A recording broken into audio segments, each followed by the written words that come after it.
Oke, Assalamualaikum warahmatullahi wabarakatuh. Selamat datang di perkuliahan Analisa dan Desain Perangkat Lunak. Pada pertemuan ini kita akan lanjut membahas tentang Entity Relationship Model. Nah, IRD ini juga sudah kalian pelajari di mata kuliah Sistem Basis Data ya. Tapi di sini kita juga akan membahas lagi sekilas. Sepertinya kemarin kita sudah membahas tentang IRD ya di Sistem Basis Data ya. Tapi ini saya akan ulangi sekilas lagi tentang IRD. Nah, jadi IRD model ini merupakan entity relationship dikembangkan dalam rangka untuk memberikan fasilitas dalam perancangan database dengan memberikan kesempatan untuk membuat spesifikasi dari suatu skema yang merepresentasikan keseluruhan struktur logika dari database. Kemudian entity relationship model ini atau model data keterhubungan antar entitas merupakan sebuah model yang digunakan untuk menjelaskan hubungan antar data dalam sistem basis data. Nah, model dituangkan dalam bentuk entity relationship diagram.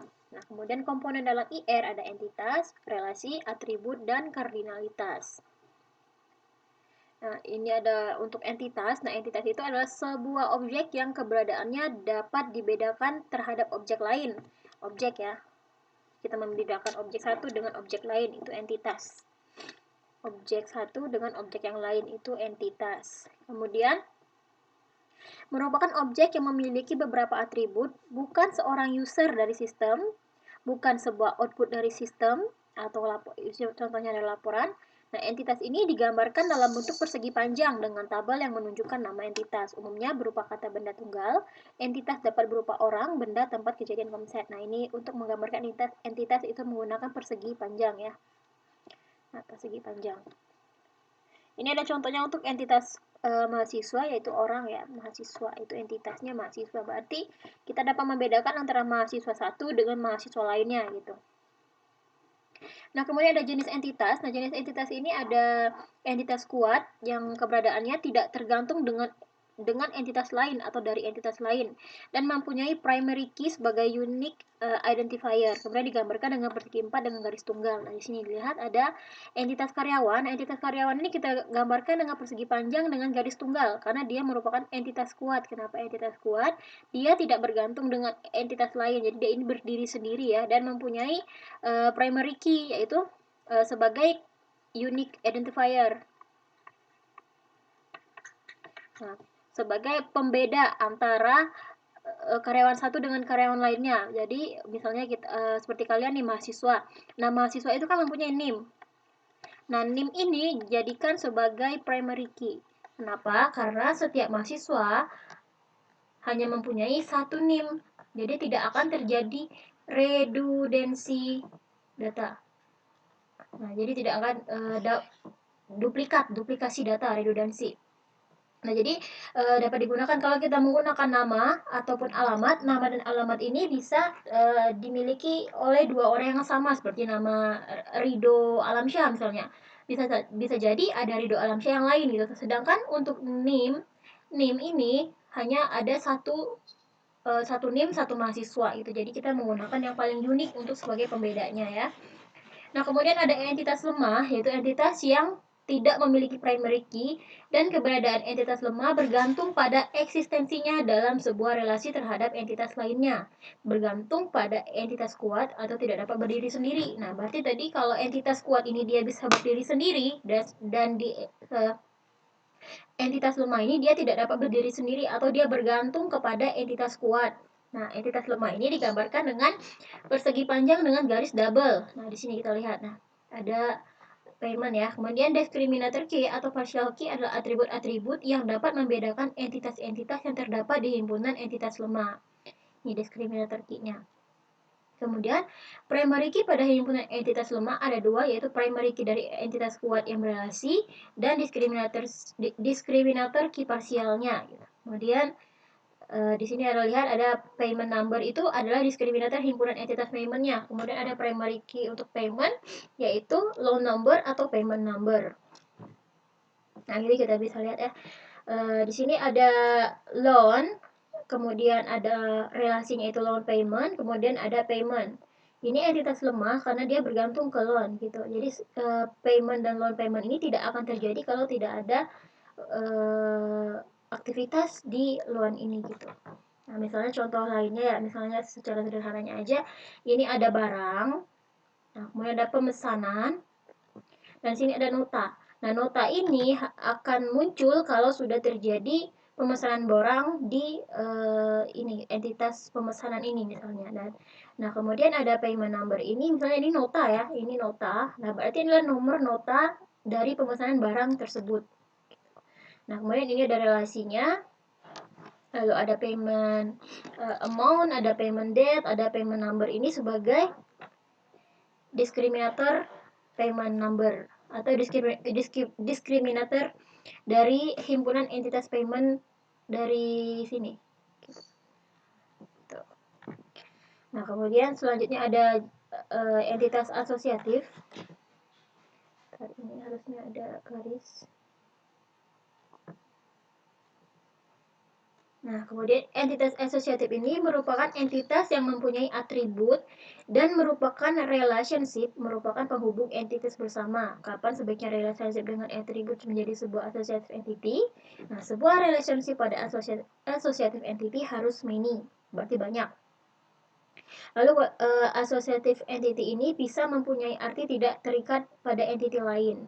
Kemudian ada associative entity lebih sukai mempunyai unique identifier dan juga harus mempunyai atribut lain. Karena relationship harus dikonversikan ke associative entity. Nah, ini bisa dilihat misalkan di sini ada relasi antara pesanan dengan barang. Nah,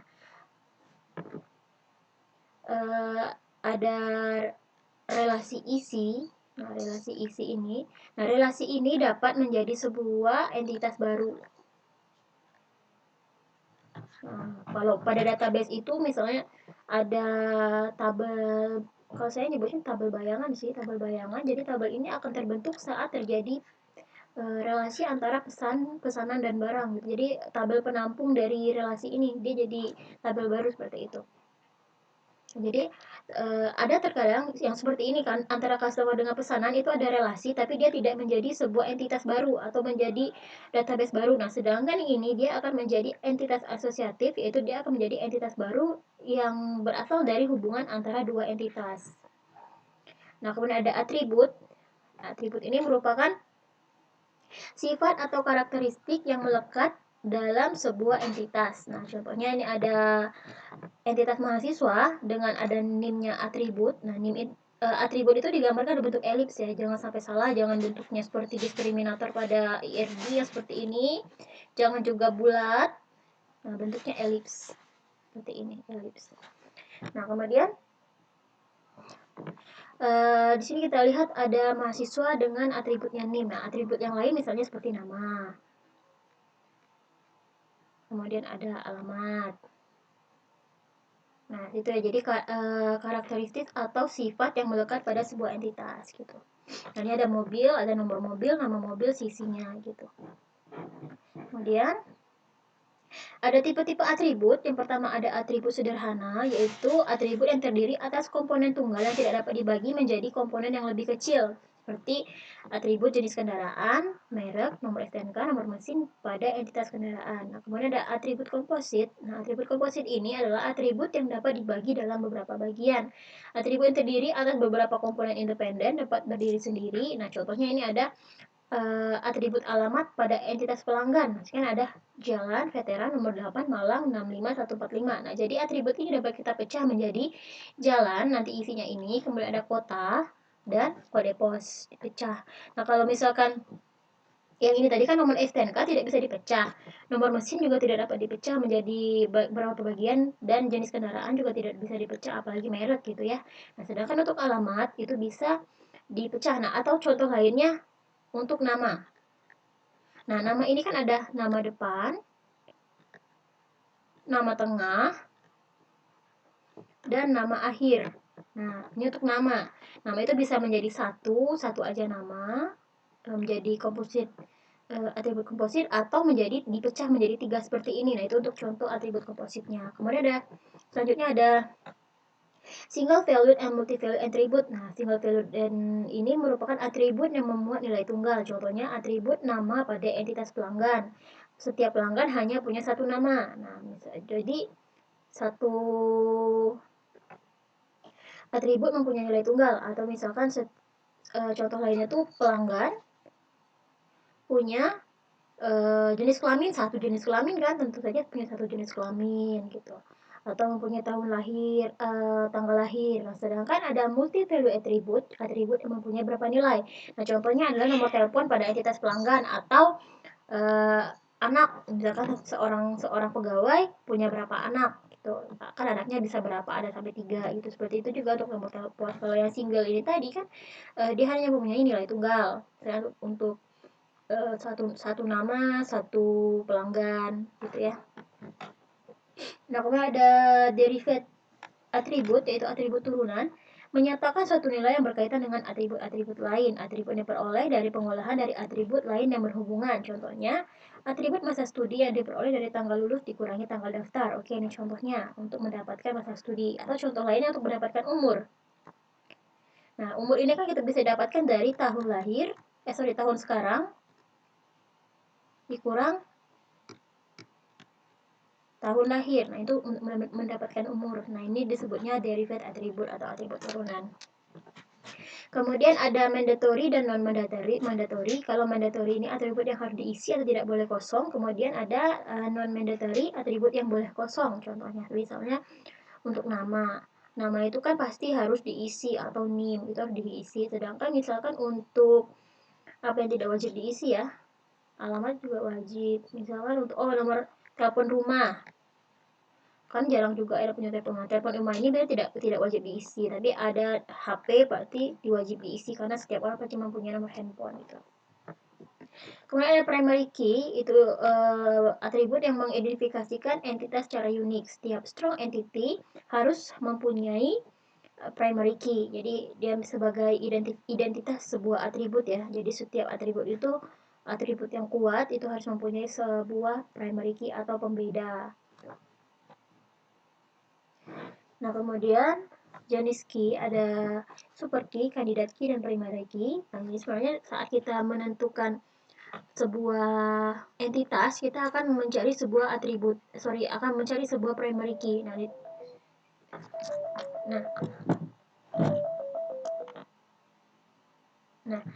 atribut itu kita akan mencari sebuah kandidat. Nah, dari kandidat ini kita akan menjadikannya sebuah primary key.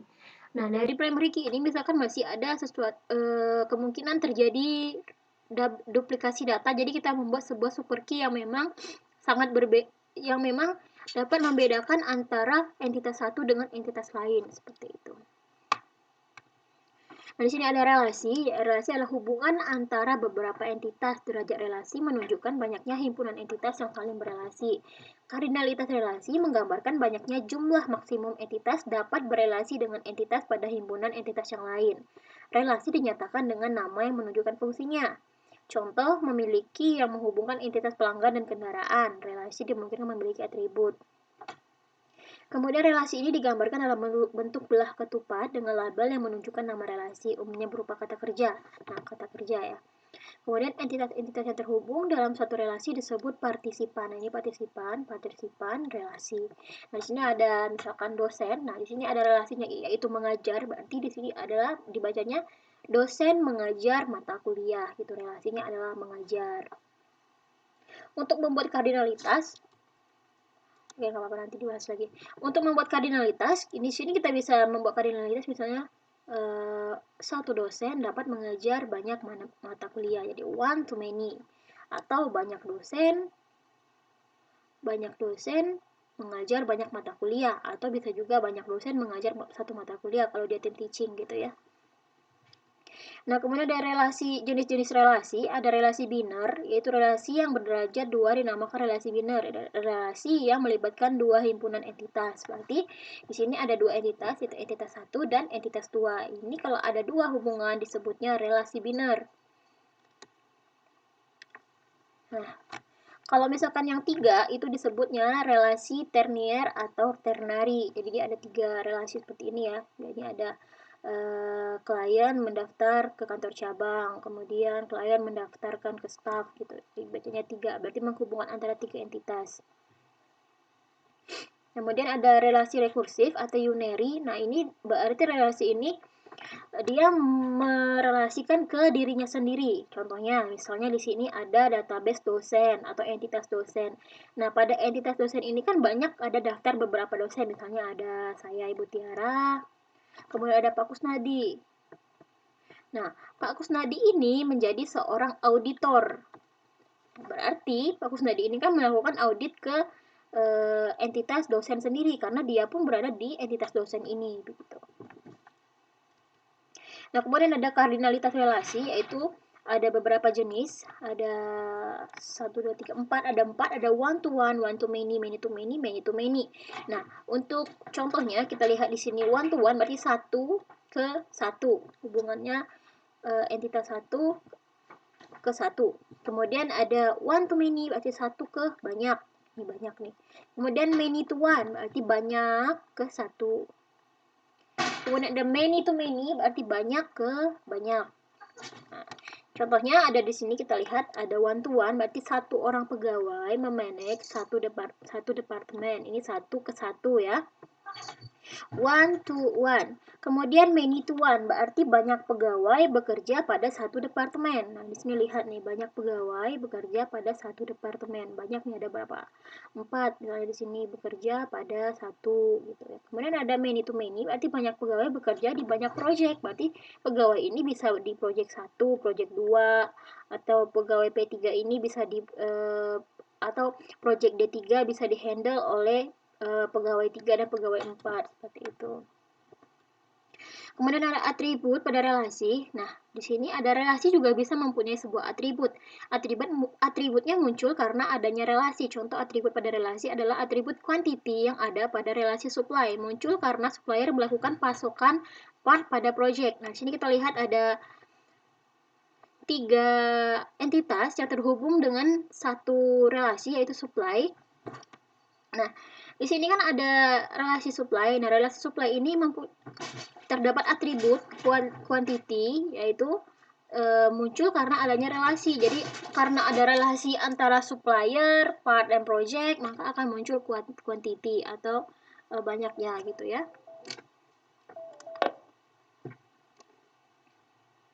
Nah, ini untuk pembuatan IR diagram. Nah, IR diagram pasti juga sudah kalian pelajari ya di database. Nah, di sini ada untuk menggambarkan entitas itu menggunakan simbol segi panjang. Ini entitas lemak, kemudian ada relationship, kemudian ada atribut, key, ada identifier, relationship, ada key atribut. Oh ya, untuk atribut kunci itu menggunakan garis bawah ya. Jadi nanti pembedanya dengan atribut lain dia menggunakan garis bawah. Kalau yang lain kan tidak ada garis bawahnya gitu. Nah, ini untuk multi value atribut. Nah, ini contoh-contohnya. Kemudian langkah-langkah membuat ERD, di sini ada 10 langkah. Yang pertama kita mengidentifikasi entitas, kemudian menentukan relationship, kemudian menggambar kasar ERD, lalu menentukan kardinalitas, tentukan primary key, gambar ERD berdasarkan atribut kunci, lalu identifikasi atribut lainnya, kemudian memetakan atribut dan menggambarkan ERD lengkap dengan atribut. Oke, di sini ada contoh kasus. Sebuah perusahaan memiliki beberapa departemen. Setiap departemen terdiri dari seorang supervisor dan paling sedikit 1 orang pegawai. Pegawai dapat bekerja paling tidak di 1 departemen, tapi mungkin juga lebih dari 1 departemen. Sedikitnya 1 orang pegawai diikutsertakan dalam sebuah proyek. Seorang pegawai mungkin berlibur dan tidak diikutsertakan dalam proyek apapun. Field data yang penting adalah nama departemen, proyek, supervisor, dan pegawai, serta nomor supervisor, nomor pegawai, dan nomor proyek sebagai key. Oke, dari contoh kasus ini kita bisa melihat ada beberapa entitas dan atribut yang dapat kita gunakan ya. Kita masuk ke langkah pertama. Yang pertama ada mengidentifikasi entitas. Nah, pertanyaannya, berdasarkan studi kasus tadi, apa saja entitas yang dapat diidentifikasikan? Nah, kita lihat di sini. Sebuah perusahaan memiliki beberapa departemen. Oke, berarti ada departemen. Setiap departemen terdiri dari seorang supervisor. Berarti ada supervisor nih. Dan paling sedikit 1 orang pegawai. Oke, berarti ada pegawai. Nah, pegawai ada bekerja paling tidak di 1 departemen, tapi mungkin juga lebih dari 1 departemen. Berarti ini nanti hubungannya many to many atau one to many atau many to one. Kemudian sedikitnya 1 orang pegawai diikutsertakan dalam sebuah proyek. Oh, berarti ada proyek di sini. Nah, kemudian di sini kita lihat lagi, yang penting adalah nama departemen, proyek, supervisor, dan pegawai. Di sini pun kita sudah lihat sebenarnya ya, entitas yang digunakan itu ya ini, yang penting ini. Dan ada untuk primary key-nya ada nomor supervisor, nomor pegawai, nomor proyek, gitu. Nah, kemudian selanjutnya di sini kan kita dapat ada departemen, pegawai, supervisor, dan proyek sebagai entitas. Nah, selanjutnya kita menentukan relationship matrix relasi entitas. Jadi setelah kita mendapatkan entitas tadi, kita membuat sebuah matriks nih untuk memetakan hubungan antar entitas. Nah, di sini ada departemen, pegawai, supervisor, dan proyek. Jadi kita lihat di sini hubungan antara departemen dengan pegawai berarti departemen memiliki pegawai, kemudian departemen dipimpin oleh supervisor, departemen proyek tidak ada hubungannya, kemudian ada pegawai bekerja di departemen, kemudian pegawai bekerja dalam proyek. Kemudian ada supervisor memimpin departemen, kemudian ada proyek menggunakan pegawai. Oke, ini kita lihat sudah dapat relasinya ya. Nah, dari matriks ini kita distribusikan menjadi sebuah IRD. Nah, kita gambar kasar dulu nih. Tadi kita masukkan apa yang menjadi entitas dan apa yang menjadi relasi. Nah, di sini departemen, pegawai, supervisor, proyek. Berarti ada departemen, pegawai, supervisor, dan proyek. Nah, di sini juga kita masukkan hubungannya nih. Departemen dipimpin oleh supervisor. Oke, berarti departemen dipimpin oleh supervisor, kemudian departemen memiliki pegawai, kemudian pegawai bekerja dalam proyek gitu. Nah, jadi setelah kita menggambar kasar IRD, apa lagi yang kita lakukan itu masuk ke langkah keempat, yaitu menentukan kardinalitas, jadi hubungannya ya. Ini ada satu departemen, one to one dipimpin oleh satu supervisor. Kemudian departemen bisa memiliki banyak pegawai atau banyak departemen bisa memiliki banyak pegawai. Kemudian banyak pegawai bisa bekerja dalam banyak proyek. Setelah kita menentukan kardinalitas, kita tentukan lagi kunci utama atau primary key. Nah, tadi kan sudah ada di sini primary key-nya nih. Ini nomor supervisor, nomor pegawai, nomor proyek, dan nomor departemen. Nah, di sini kita masukkan nomor departemen, nomor supervisor, nomor pegawai, dan nomor proyek. Kemudian kita menggambarkan kuncinya, jangan lupa diberikan ini ya, diberikan garis bawah sebagai tanda kalau itu primary key. Nah, kemudian langkah ketujuh kita menentukan atribut. Atribut yang diperlukan adalah nama departemen, nama proyek, nama supervisor, nama pegawai selain primary key. Jadi kan yang ini sudah jadi primary key, nomor. Kemudian kita berikan nih nama-nama dari beberapa entitas tersebut. Nah, kita membuat pemetaan atribut. Ada atribut nama departemen, itu berada di entitas departemen, nomor proyek, di entitas nomor proyek, nama proyek di entitas proyek, kemudian nomor pegawai di entitas pegawai, kemudian atribut masa jabatan di entitas dipimpin oleh atau nanti di relasinya ya. Kita lihat aja langsung di sini. Dari matriks pemetaan ini kita masukkan ke atribut ke IRD tadi. Nah, di sini ada pada relasi departemen dan supervisor ada dipimpin oleh. Nah, di sini ada atributnya, atribut derivatnya turunan ya dari ini tadi. Kenapa ada masa jabatan? Karena seorang supervisor ini kan tidak selamanya memimpin sebuah departemen. Berarti di sini ada masa jabatan. Begitu juga untuk masa kerja di departemen, pegawai juga mempunyai masa kerjanya dan masa kerja proyek juga gitu ya. Kemudian kita masukkan juga ada nama supervisor, nama pegawai, kemudian nama proyek. Nah, terakhir kita periksa, lakukan pemeriksaan terhadap IRD. Bila tidak ada lagi koreksi, maka IRD akhir yang ada telah dapat dimodelkan data dalam sistem dengan baik. Nah, sini kita sudah ada entitas, sudah ada kardinalitas, sudah ada relasi, sudah ada atribut kunci juga gitu ya. Berarti sini sudah lengkap semua. Nah, kalau sudah seperti ini berarti IRD kita sudah jadi gitu ya. Nah, oke, ini untuk tugasnya ya.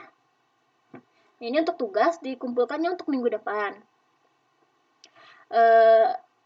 Kalau yang untuk hari ini sebagai untuk absennya kerjakan latihan yang ini. Nah, di sini ada entitas 1, entitas 2, dan entitas 3.